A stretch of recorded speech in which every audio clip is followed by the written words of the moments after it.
إلى حضرة النبي المصطفى رسول الله صلى الله عليه وسلم آله الكرام. سيكون الفاتحة. أعوذ بالله من الشيطان الرجيم. بسم الله الحمد لله رب العالمين. إياك نعبد وإياك نستعين. صراط الذين أنعمت عليهم غير المغضوب عليهم ولا الضالين. بسم الله الرحمن الرحيم.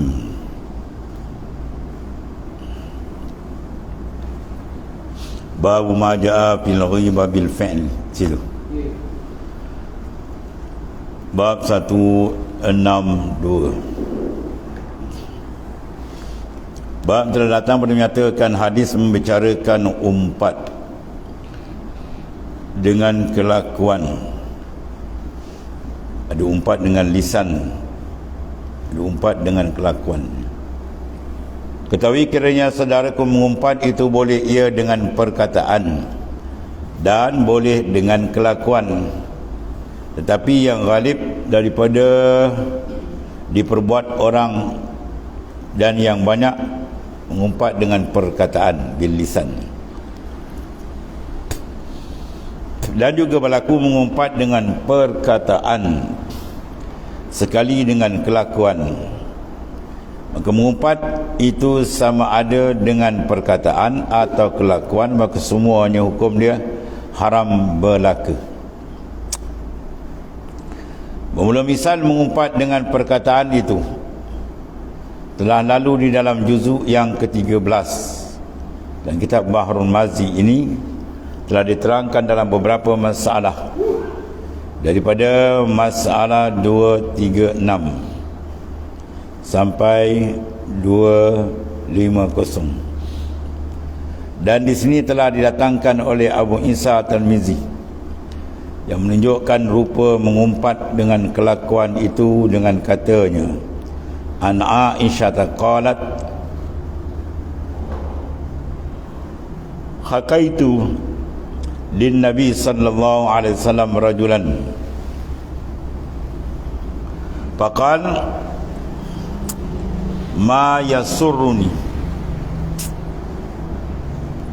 anni hakaitu rajulan wa anna li kaza wa kaza. Qalat faqultu ya Rasulullah sallallahu alaihi wasallam inna Safiyatan mara'atun wa qalat biyadiha hakaza ka'annaha ta'ni kasirah. Faqal laqad mazatti bi kalimatin law mazatti biha ma al-bahri la muzija. Hasan sahih.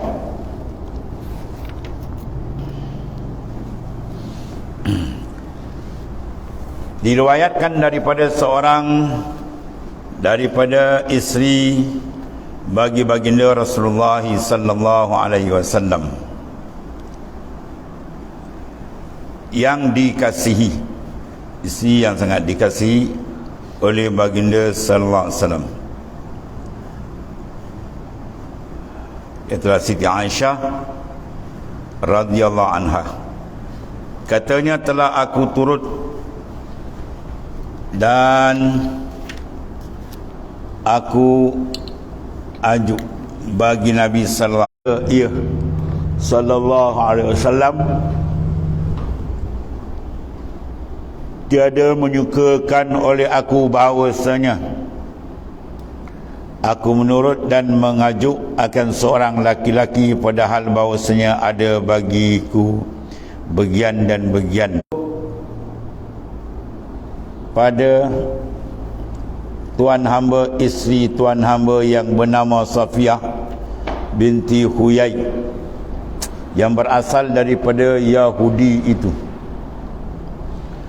Sesungguhnya Safiyah itu satu perempuan yang rindit, ya, dan langsung Siti Aisyah mengisyarat dengan tangannya serta katanya begini dengan tangannya, seolah-olah kehendak Siti Aisyah pada isyarat menunjukkan pada Nabi akan pendek dan rindit rendah tubuh Siti Sofia itu. Bila dilihat Nabi SAW dan didengar akan perkataan Siti Aisyah demikian itu, ia pun terus menegurnya dan memarahkannya. Sabdanya, "Hai Aisyah, demi sesungguhnya telah kamu gaul, cakap kamu dengan satu kalimah yang busuk dan keji. Jikalau kalimah itu dicampur gaul dengan dia akan air laut, pasti bergaul ia, yakni kalau sekarang telah mana kamu sekarang telah melampaui had yang diharuskan oleh syarak pada bercakap itu, telah melampau kamu kepada yang ditegahnya. Maka boleh diumpamakan cakapmu itu dengan benda cair, sudah ia bercampur di dalam air laut, yang tidaklah dapat lagi diasingkan dan dihilangkan, dan jadilah laksana pepatah Melayu, dengan sebab setitik susu jatuh ke dalam kawah belanga, binasa semua isi belanga itu. Demikian kamu, hai Aisyah, dengan sebab satu kalimah busuk, keluarkan jadilah binasa ibadat kamu." Kata Abu Isa Tirmizi, ini hadis hasan lagi sahih. Ini masalah mengumpat, iaitu menceritakan keburukan orang lain sekiranya diketahui oleh orang itu, nasaya marah akan dia.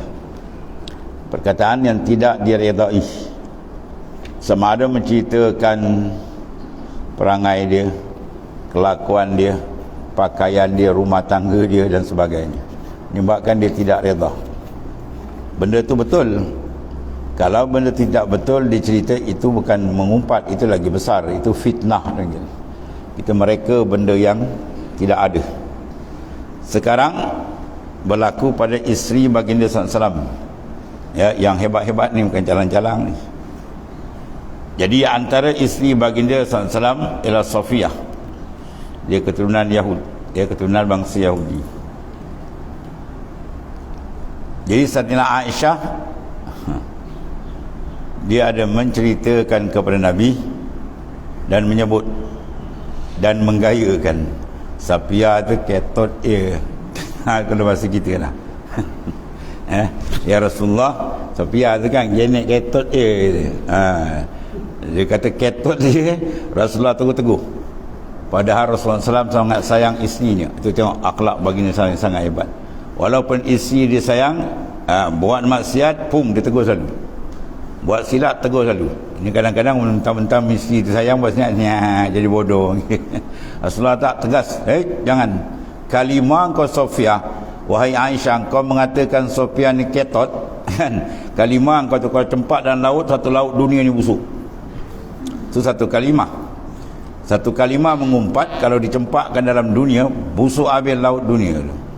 Apatah lagi kalau banyak, kalau hari-hari. Dan biasa begitulah, kalau orang bermadu macam tu lah kan. Siapa ada madu, dia bukan madu jalang, madu talang tu. Ni madu maknawi panggil. Ya, masing-masing nak tunjukkan hebat dia dengan suami dia. Yang ni kata dia, biasa tu. Ya. Tu. Jadi Rasulullah potong terus. Bila Aisyah isteri yang muda, ya tentulah dia cantik kan. Jadi maknanya dia ceritakan Sofia ni, Sofia ni ketot dia, dia tunjukkan tangan ketot dia. Rasulullah potong terus. Satu kalimah kau tu Sofia, ya apa ni Aisyah, kalau dicempak ke dalam laut, busuk habis laut dunia, bukan Selat Melaka, dunia busuk. Bayangkan kalau hari-hari. Bermakna ibadat kamu kalau dibayangkan macam laut tu punya banyak, mengumpat dia habis busuk. Ya, itu mengumpat punya penangan dan jaga betul. Ini makanan biasa orang kita ni. Ibadat mengumpat, jangan duduk dia orang, kan start dia. Mula-mula 10 minit bagus lagi bual. Lepas tu dia tweet sana, dia tweet sebut nama sana, habislah tu. Orang ni akan jadi orang mengumpat ni, dia akan jadi orang yang muflis di akhirat tu. Dia selalu bertanya kepada sahabat, kau kenal tak muflis? Lalu sahabat ingatkan muflis dunia, man la dirhamalahu wala mata. Mereka tak ada dirham, tak ada duit, tak ada ringgit. Mata benda pun tak ada, tanah tak ada, satu benda tak ada. Bukan itu Rasulullah SAW kata. Sebab muflis ni orang yang hutang dia lebih banyak daripada harta. Sehingga harta dia kalau ada pun dia mahjur, dihajar, dibekukan sebab nak bayar hutang. Rasulullah menyatakan muflis ni, aku nak muflis lebih besar. Tu muflis di akhirat tu. Iaitulah mereka yang ada salatnya, ada semayangnya, ada puasanya, tapi wasyatama haza wa kazafa haza. Kalau di sini maknanya apa? Dia mengumpat. Dia mengumpat orang tu, mengumpat orang ni, kata orang tu, umpat, apalagi teruk fitnah orang pula macam-macam. Maka ketika itu maknanya apa? Amalan dia tadi, orang yang mengumpat tu akan dimasukkan ke dalam neraca orang diumpat. Kalau sekiranya tak cukup, banyak sangat dia mengumpat, tak ada kerja lain. Orang suruh zikir, dia kerja mengumpat. Maka kalau tak cukup amalan dia tadi, dosa dia dengan orang tu banyak lagi tak habis, pusing pula. Dosa orang tu pula masuk timbangan dia, bertukar habis tu. Dah lah amalan dia tak ada. Kalau nak banding amalan tak ada dengan dosa yang sedia ada, cukup dah dilempar dalam neraka. Pusing pula, dosa orang tu tambah lagi pula dalam, memang habis sengit terbalik awak ni. Lalu dihumban dia ke dalam neraka. Sebab tu jaga jangan mengumpat. Apalagi kalau memfitnah benda tak ada, kita reka macam-macam. Itu lagi berat, asyaddu minal qatl, lebih dahsyat daripada membunuh. Sebab tu jalan ringkas dia, mulut tu jaga, jangan banyak mengumpat. Banyakkan zikrullah. Banyak zikir itu lebih selamat daripada dia pop-up. Sekarang mengumpat, dulu berdua, bertiga duduk. Sekarang tak, yang mengumpat ujung jari semua. Dia hantar WhatsApp set. Yang ni pula sat. Yang mengacau macam-macam kepala dia tuan. Itu semua nak mendapat murka daripada Allah Ta'ala. Di mana sikap baginda yang sangat hebat di sini, walaupun isteri kesayangan isteri Aisyah tu, bila dia silap di sini, dia cuba nak apa? Nak sikitlah. Itu menandakan sifat ni bagi orang perempuan kalau bermadu biasalah. Dia cucuk dia. Ini tu. Rasulullah kerat tu aja. Kau kata Sofia terketut. Maknanya perkataan kamu tu lebih dahsyat kalau dicempak dalam laut pun akan busuk.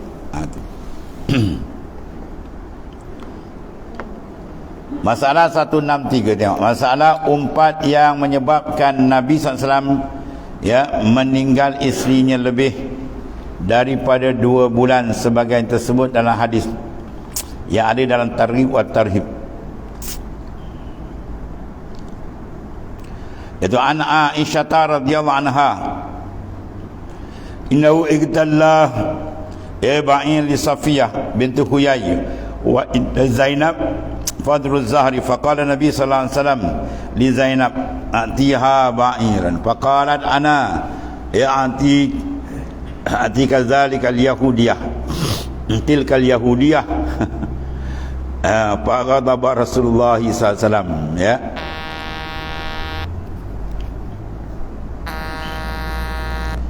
Jadi faqadaba Rasulullah sallallahu alaihi wasallam fahajarah. Allah Zadal hijau wal mahram wa ba'd as-safar. Diriwayatkan daripada isteri Rasulullah SAW yang bernama Siti Aisyah ni, katanya bahawasanya kena sakit mana unta, tunggangan bagi isteri bagi Nabi SAW yang bernama Safiyah binti Huyai.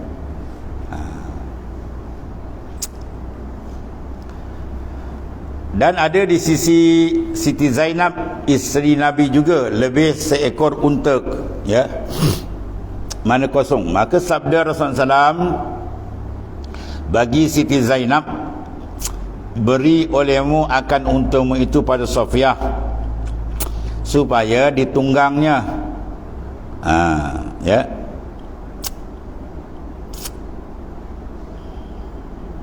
Jadi isteri Safiyah, isteri Nabi tu unta dia sakit. Kalau kita motor kita rosak. Jadi minta pada isteri seorang lagi, supaya beri kepada Sofia, ya, bagi dia pakai. Dan ada Siti Zainab, isteri baginda SAW juga, lebih seekor daripada unta kosong, tak ada pakai. Maka sabda SAW bagi Siti Zainab, berikan olehmu akan untamu itu kepada Sofia supaya ditunggang ni kenderaan dia, kerana untanya kena sakit. Maka dijawab Siti Zainab, adalah hamba beri unta hamba pada anak Yahudi itu. Ya, orang nak bagi pada anak Yahudi tu kan. Oh, lain macam bisa. Ya. Tidak hamba beri akan dia. Wah, lain macamnya. Bila dia dengar Rasulullah SAW jawapan tu demikian tu, lalu murka Rasulullah SAW. Maka ditinggalkannya, tidak pergi ia pada Siti Zainab pada bulan Zulhijjah dan Muharram dan Safar. Ni ada modal ni. Ya. Meriwayatkan hadis ini oleh Abu Daud, Imam Abu Daud As-Sijistani. Dia denda. Guna masalah 164. Mengumpat itu sebagai memakan daging saudaranya, ya, sebagai tersebut dalam hadis yang ada dalam Tarhib wa Tarhib juga. Itu an Abi Hurairah radhiyallahu anhu qala kunna inda Nabi sallallahu alaihi wasallam faqala ar-rajul faqama rajul faqalu ya Rasulullah sallallahu alaihi wasallam ma a'jazuhu aw qala Sakurawi ma ad'afu fulanan. Faqala Nabi sallallahu alaihi wasallam igtanibtum sahibukum wa akaltum lahmahu. Ya, igtabtum sahibakum, ya, akaltum lahmahu. Diriwayatkan daripada seorang sahabat bagi Nabi SAW, nama Sayyidina Abi Hurairah radhiyallahu anhu, katanya, adalah kami di sisi Rasulullah sallallahu alaihi wasallam. Maka bangun seorang laki-laki, maka berkata sahabat-sahabatnya, ya Rasulullah sallallahu alaihi wasallam, apa lemahnya si anu ini? Atau berkata mereka, apa daif si anu ni? Ya, apa sakit dan mana lemah sangat ni? Bila dia dengar oleh Nabi SAW akan kata mereka demikian, lalu dijawab oleh Nabi SAW, telah kamu umpat taulan sekalian kamu, dan telah kamu makan daging. Itu pun berat ni. Dia ni lemah nau nampaknya. Dan kalau kita pun nampaknya malas nau. Ya, daif nau nampaknya. Dia cakap tu gaya apa? Seolah kritik tu maksudnya. Maka Rasulullah terus potong ni, seolah-olah macam kau makan daging di sendiri tu, umpat tu, ya. Rasulullah dia bagi cash tu, dia tak cakap sini pum tu. Kemudian satu lagi, an Amruf Ibn Su'aib an abihi an jaddihi annahum zakaru inda Rasulillah sallallahu alaihi wasallam rajulan faqalu la ya'kulu hatta yat'am wa la yarhalu hatta yarhalu lahu. Faqala Nabi sallallahu alaihi wasallam aghtabtumuhu faqalu ya Rasulullah inna ma haddatsana bima fihi qal hasbuka iza zakarta akhaka bima fihi. Diriwayatkan daripada Amr bin Su'aib daripada bapanya, daripada neneknya, bahawasanya mereka itu menyebut dan mengenang mereka itu di sisi Rasulullah SAW akan seorang laki-laki. Diceritalah. Maka berkata mereka itu dalam kenangan, menceritakan kisah dia. Dia kata tiada makan hingga diberi akan dia makan. Ya, sampai suap makan baru dia makan, dia tak makan. Yang ni bahawasanya ia seorang teramat lemah. Nak ceritakan dia ni orang yang sakit, yang lemah, sampai darjat berhajat kepada penolong memberi makan. Oh, dia teruk sangat itu, hampa nak bersuap makan, mana sakit teruk sangat. Cerita macam tu pun seolah-olah menceritakan keaiban tu, ya. Dan kuli yang mengadakan makanannya, dan orang yang memberi minumnya, mana ada orang minum, dan tiada berangkat musafir hingga disaparkan. Mana kau berjalan pun semua kena orang urus. Dia tu dah lemah sangat tu, semua berurus dengan orang lain, makna itu, ya. Hingga apabila ditanggungkan akan dia oleh orang lain atau menunggang atas binatang, mana kena angkat pula bila didengar oleh baginda Rasulullah SAW, lalu bersabda baginda, telah kamu umpat akan dia. Cerita tu kalau cerita kat orang, malu tak dia? Lalu kan jalan kuda pun tak boleh, kena angkat letak, dia nampak nak ceritakan kelemahan dia. Dia sudah potong terus. Itu mengumpat, kamu telah mengumpat akan dia. Maka jawab mereka tu, ya Rasulullah, sungguhnya yang kami cakapkan dan sebut kenang ni sebenarnya yang mana benda betul Rasulullah, bukan reka nak. Jawab Nabi sallallahu alaihi wasallam, padalah nama kamu mengumpat. Cukuplah tu mengumpat tu apabila kamu sebutkan dan kenangkan saudaramu dengan barang yang ada padanya, yakni pada nama sekalian kamu nama mengumpat dengan sebab membilang-bilang sifat yang ada pada orang yang kena umpat. Kau ceritakan dia lemah lah, tak berdaya lah, naik kuda pun kena angkat. Tu kalau dia dengar apa, dia tak sedap kan. Tu mana umpat, benda tu betul. Meriwayatkan hadis ni oleh Al-Isbihani dengan isnad yang sahih. Jadi mana benda ni memang sangat-sangat dikena jaga ni. Sebab ulama-ulama sufi, ulama sufi, kau tengok kita start nak cerita ni, Assalamualaikum, jalan. Dia tak tunggu lah. Ya, kita berbual, dia mula nak sebut nama orang ni, nak umpat, kita Assalamualaikum, jalan. Biar dia terasa kan. Kalau tidak kan, lagi sedap, kita pun tahan telinga, lagi gancak dia. Lepas tu kata as-sami' syarikul qail. Orang yang mendengar tu dosa dia sama bercakap ni. Orang tu mengumpat sebab kita tahan telinga. Kalau kita lari, dia pun tak ada umpat kan. Kita pun lagi pula si angguk lagi. Lagi gancak ni. 3-4 cerita keluar kan. Habis terus. Ya. Pahala dia besok tolak habis. Atau jadi muflis di akhirat. Ya.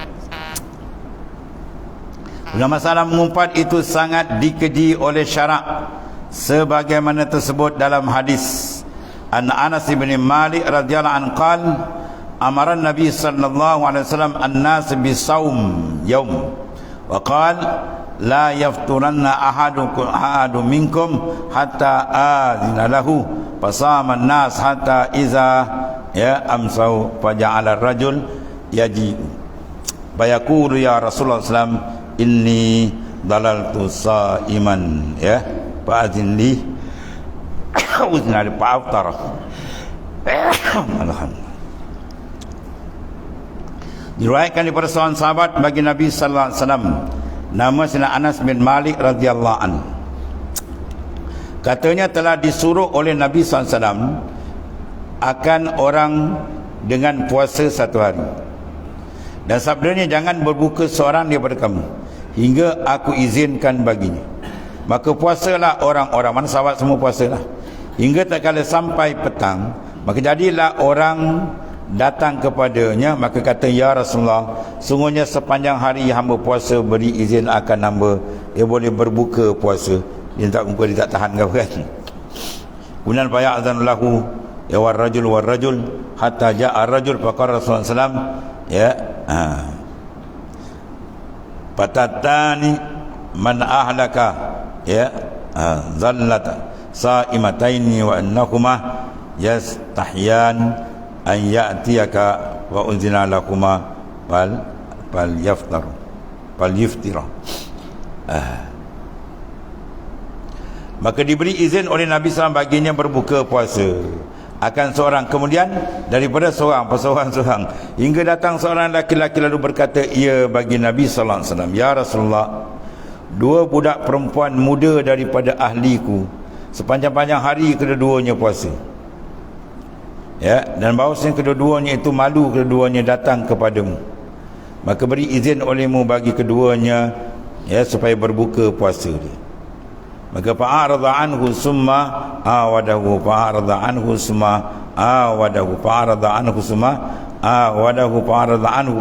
innakuma lam yasuma wa kaifa sama min zilli hadzal yawm yakul luhuman nasi.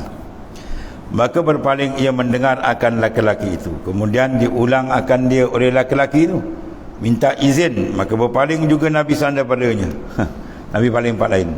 Kemudian diulang lagi akan dia oleh laki-laki itu, minta izin, lalu berpaling juga Nabi SAW. Kemudian diulang pintanya oleh laki-laki itu kepada Nabi SAW, maka berpaling juga ia Nabi.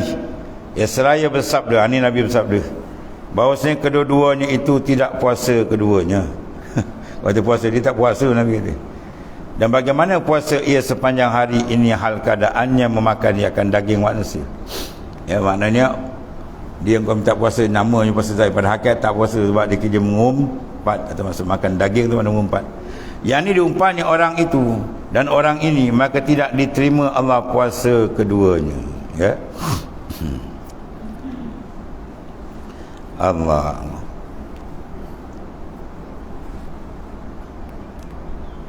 Kemudian saya menyatakan izhab. Ya. Pamarrahumah in kana tasaimataini fal yas taqiyya. Ya faraja ilaihuma fa akhbarahuma ya fastaqa'u. Faqa'at kul wahidatan ya al-qamam min dam. Faraja ila Nabi sallallahu alaihi wasallam fa akhbaru faqala wallazi nafsi biyadi law baqaina bi butunihima la akaltuhuma an-nar. Allah. Pergi engkau kepada keduanya, maka suruh keduanya akan keduanya. Jika ada keduanya puasa, hendaklah muntahkan dirinya. Ya. Dan kembali laki-laki itu kepada kedua perempuan muda itu, dan dikhabarkan suruh Nabi kepada keduanya muntahkan diri. Ya. Maka kedua budak perempuan itu pun menjunjung suruh Nabi SAW, lalu muntah kedua-duanya, keluar tiap-tiap seorang daripadanya sebuku daripada darah. Allah. Maka kembali laki-laki itu kepada baginda SAW seperti dikhabarkan akan kedua budak perempuan itu muntah darah berbuku-buku. Ya, Nabi suruh muntahkan, dia keluar darah seketul-seketul.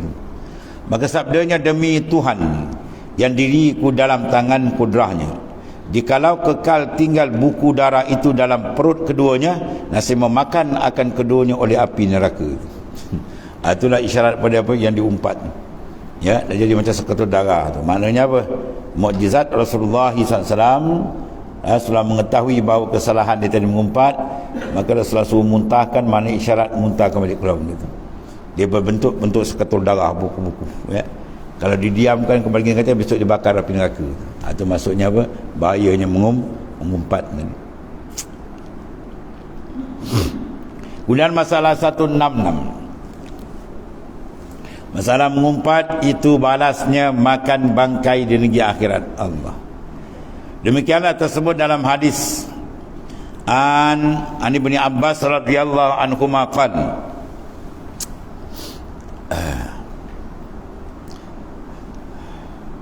Lailatu usriya bin Nabi sallallahu alaihi wasallam wa nazara fil nari fa iza qaumun yaquluna jifah qala man haula ya Jibril qala haula alladhi yaquluna luhuman nas wa rajulun ahmar azraq jiddan faqal man hadha ya Jibril qala hadha ghafirun naqah. Diriwayatkan daripada seorang sahabat bagi baginda sallallahu alaihi wasallam namanya Sayyidina Abdullah bin Abbas radhiyallahu anhu. Katanya pada malam dijalankan akan baginda Rasulullah SAW itu Isra dan Mi'raj ke Baitul Maqdis. Isra melihat ia dalam neraka, diberikan gambaran nampak. Tiba-tiba satu kaum yang memakan mereka akan bangkai. Ya, bangkai itu dimakan Allah. Membusuknya dengan begitu huduh. Sabdanya, siapa orang ini hai Jibril? Jawablah, orang yang memakan daging orang yang ini mengumpat. Orang yang makan daging orang mengumpat, dia tasbih diserupakan orang yang makan daging bangkai yang busuk. Itulah azabnya. Kemudian melihat Nabi sallallahu alaihi wasallam akan laki-laki yang merah lagi sangat-sangat biru warnanya. Maka sabda, siapa ini orang ini Jibril? Jawab Jibril salam, inilah orang yang memotong kaki unta. Ya. Orang yang memotong kaki unta Nabi Allah Saleh tadi. Minta sangat mukjizat. Bila dah diberi mukjizat, unta keluar daripada batu, dibunuh pula unta. Ya. Boleh kena bergilir kan ni.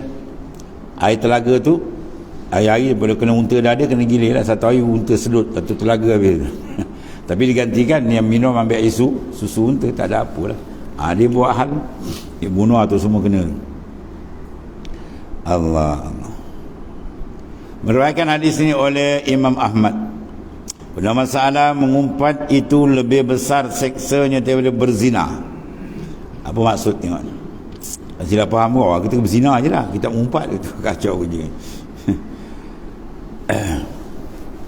Sebagaimana tersebut dalam hadis dari kita targhib wa tarhib, katanya an Jabir ibn Abdullah wa Abi Sa'id al-Khudri radhiyallahu anhuma annahum qala Rasulullah sallallahu alaihi wasallam al-ghibatu ashaddu minaz zina. Qila wa kaifa qala ar-rajul yazni summa yatub fayatubu Allah alayhi wa inna sahibal ghiba la yughfaru lahu hatta yaghfir lahu sahibuhu. Itu dia.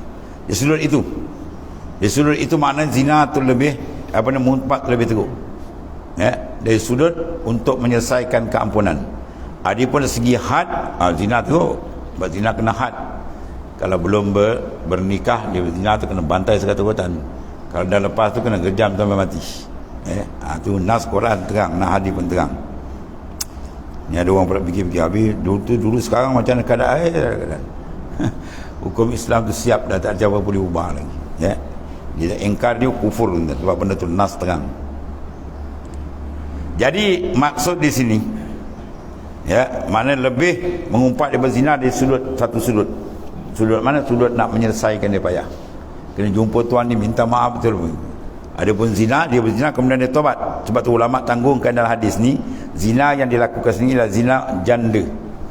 Bukan anak dara. Anak dara dia ada ikatan dengan bapak dia. Nak kena minta dengan bapak dia, bapak dia angkat 8 patah. Ni setengah ulama kata ialah jan. Tahu janda? Makjan. Orang panggil makjan. Makna orang bila janda ni urusan dia tak dengan bapak lagi dah. Dia sendiri. Sebab tu kalau nak bernikah dengan janda kena tanya dia, tak payah dengan bapak dia. Yang dia setuju je boleh lah. Kalau bikir mana anak dara, dia kena setuju daripada bapa dia, wali dia. Sudut itu maknanya untuk mendapatkan kemaafan tu sukar. Diriwayatkan daripada seorang sahabat bagi Nabi SAW namanya Jabir bin Abdullah, dan seorang sahabat lagi bernama Abi Sa'id al-Khudri radhiyallahu anhum.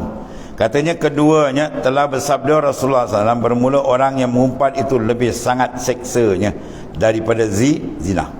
Sebab apa? Kata Rasulullah, mengapa ya Rasulullah tengok zina lebih teruk kan pada zahirnya? Mengumpat tak ada apa pun. Nampak kat mulut dia. Sabdanya, bermula orang laki-laki itu berzina kemudian taubat maka diterima oleh Ta'ala taubatnya. Berserahan orang yang mengumpat, maka bahawasanya orang yang mengumpat itu tiada diampun baginya hingga diampun oleh orang yang kena umpat. Jumpa dia, tuan minta maaf dia, saya bertaubat dah, saya ada kata tuan gini. Kata aku tak ampunkan itu. Wah, maut dia kan. Kalau berkait dengan orang, kalau orang tu tak ampun, lenak masuk mahkamah besar. Ni bukan mahkamah tinggi kan ni. Mahkamah Qadir Rabbul Jalil akhirat tu berat tu. Sebab tu maknanya apa? Kita minta ampun lah sebelum kita balik. Cuma ada beberapa akwal pendapat ulama, di antara dia sebawa istighfar, astaghfirullahalazim li wali walidayya wali ashabil huquqi alayya wali jami'il muslimin wal muslimat al ahya'i minhum wal amwat. Diminta ampun tu, ya Allah ampunilah dosaku. Allahumma astaghfirullahalazim li, bagi diriku, wali walidayya, kedua bapakku, kemudian wali ashabil huquqi alayya, yang ketiga. Pada orang yang kita ada kes dengan dia. Jadi kes di akhirat sangkut, tiba-tiba kita support dia dengan doa kita tadi, minta Tuhan ampun, maka dia mu'allak tergantung. Kalau kau ampunkan dosa dia, maknanya diterima dosa. Gitu. Kita harap ke situ. Maknanya apa? Kita minta ampun kepada orang yang mana kita ada silap, mudah-mudahan di akhirat dia menerima. Kalau telah terima, dengan dia memberikan keampunan pula kepada kita. Itu cara. Baca lepas sembahyang 7 kali, 3 kali bacalah mana-mana pun. Itu istighfar umum dipanggil. Khusus kepada orang yang kita ada kes dengan dia.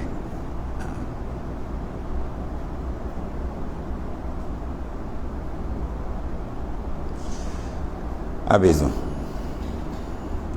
Besaran orang yang mengumpat, bahawasanya orang yang mengumpat itu tidak diampun baginya hingga diampun baginya oleh orang-orang yang kena umpat.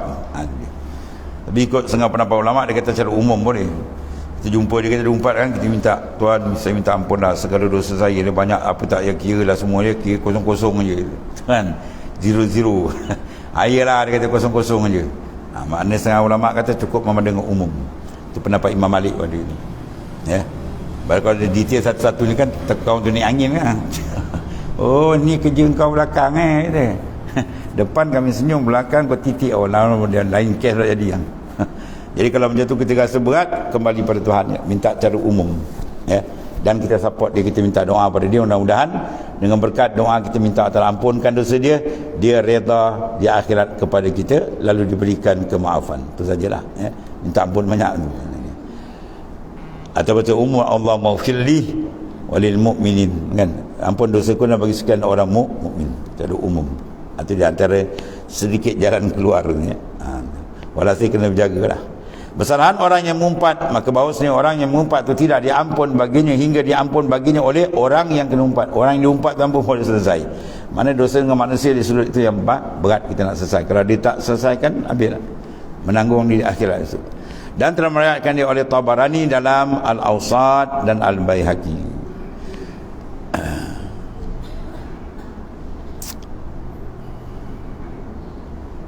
Kemudian bab maja'a man salimal muslimun min lisani wa yadihi, yang akan datang menceritakan orang yang mengawal lisan dia tidak mencederakan orang mukmin, dia tak mengumpat, tak mengatakan. Kelebihan dia besar akan disebut dalam hadis-hadis yang akan datang. Wallahu a'lam. Sadaqah Rasulullah sallallahu alaihi wasallam. Sayyidina wa maulana Muhammadin ala alihi wasallam. Allahumma waffiqna li Allah sallallahu fa inna khaira kullahu bi anta. Alhamdulillah. Subhanakallahumma